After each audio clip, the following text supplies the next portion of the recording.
राहुल आहे काल तू म्हणत होता ना चिकन थाळी खायला जायचं. चल तुला उद्या मी चिकन थाळी चालवतो काय बरं का. पण मी तुला 2 प्रश्न विचारेन, त्याचे उत्तर जर तो बरोबर दिले, ऐक ना आधी ऐकून घे, जर त्याचे उत्तर तो बरोबर दिले तर मी तुला चिकन थाळी चारणार आणि चुकीची दिले तर तू मला चारायची. मंजूर आहे का? चल. हा, एक तलाव राहतो, त्या तलावामध्ये 10 मासे राहतात, त्यातले 2 मासे मेले मारतात, तर खाली किती शिल्लक राहायला पाहिजे? किती? 8. याचं उत्तर काय तुम्ही सांगा कमेंट मध्ये. 8 नाही याचं उत्तर. नीट विचार कर आणि उद्या चिकन थाळी चारायला तयार राहा आता. चल तुला आणखीन एक चान्स देतो. 2 प्रश्न विचारणार होतो, दुसरा जर बरोबर दिला तरी चिकन थाळी चारणारा तो यासाठी.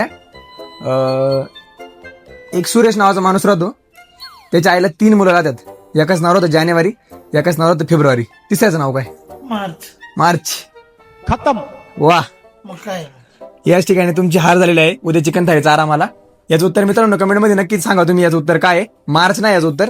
आणि राहुल नाईकला आमच्या टॅग पण करा आणि उद्या चिकन थाळीचा खर्च दे मला. हमारे यहाँ ऐसा ही होता है.